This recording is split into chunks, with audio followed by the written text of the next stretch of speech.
À mes collègues, j'avais une question précise aussi concernant la décision de la Cour de justice européenne du 26 février dernier qui s'est prononcée sur une demande du préjudiciel du Conseil d'État relative à la CSG.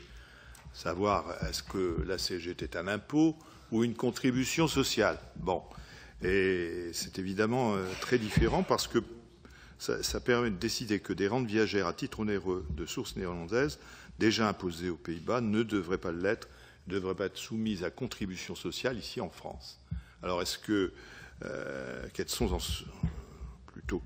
les conséquences sur le plan juridique et financier de cette décision pour la France, et est-ce que les textes financiers à venir tireront aussi les conséquences?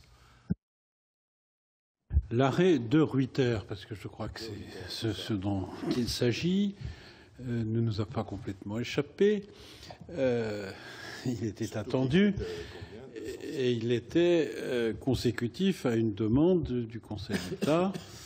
Et avant d'en tirer des conclusions plus définitives, même si l'orientation est bien claire, il y a lieu d'attendre l'arrêt définitif du Conseil d'État. Mais compte tenu de l'avis de la Cour de justice européenne, il y a assez peu de doutes sur l'arrêt, mais il faudra en analyser parfaitement le contenu.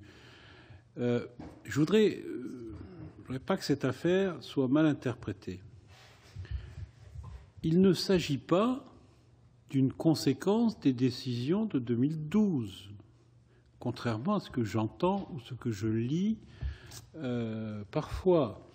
En 2012, nous avons effectivement décidé de modifier le taux de CSG appliqué à un certain nombre de revenus perçus, plutôt venant de France, à des Français résidant à l'étranger, au titre de la CSG. C'est-à-dire, vous l'avez dit d'ailleurs, la question est de connaître la nature exacte, c'est un débat vieux comme la CSG, de connaître la nature exacte. S'agit-il d'une contribution sociale liée à l'affiliation et à l'ouverture de droits, ou s'agit-il d'une contribution de type impôt de toute nature?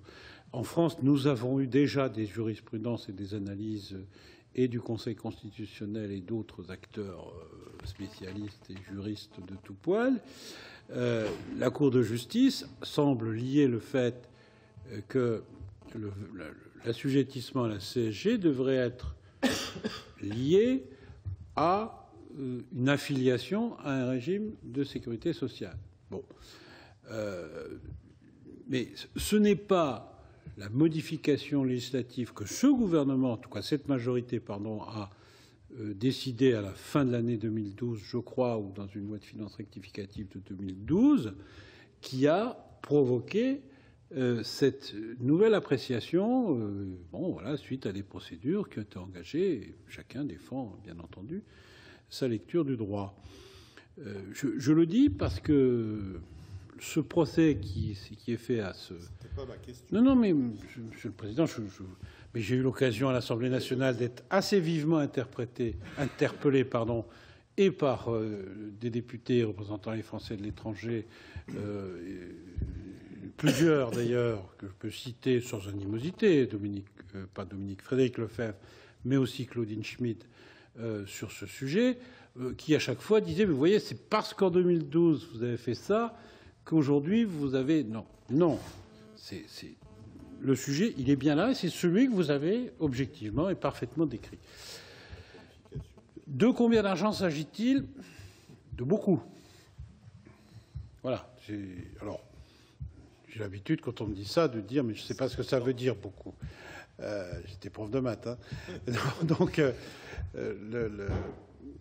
oui, il s'agit de plusieurs centaines de millions, s'agissant en plus probablement de remboursement à faire. Il y aura lieu de prévoir les choses. Sauf si nous nous interrogions et que nous travaillions sur la question de la nature de la CSG et peut-être prendre des dispositions législatives qui permettraient d'avoir... mais à ce moment-là, ce n'est pas sur cette seule masse qu'il faudrait travailler, mais c'est sur, bien évidemment, l'ensemble de la CSG, ce qui pose la question du financement de régime de protection sociale. Alors, on n'en est pas là, mais je crois qu'il serait malsain de nier ce débat qui nécessairement sera devant nous, enfin, risque d'être devant nous, on ne sait jamais, hein. Le Conseil d'État venait à interpréter autrement l'arrêt de la CJUE, ce serait surprenant, mais nous aurons probablement à avoir ce débat. Nous en donnerons à ce moment-là les volumes précis. Certains parlent d'1 milliard, 2 milliards. Bon. Oui, c'est plusieurs centaines de millions, notamment parce qu'il faudra rembourser. Mais voilà, c'est la responsabilité collective de la nature de la CSG telle qu'elle a été instituée en 1991, si ma mémoire est bonne, qui nous portera à avoir une analyse, parce que voilà, vous connaissez tous ces sujets, mais la question est parfaitement légitime et, à vrai dire, je m'y attendais.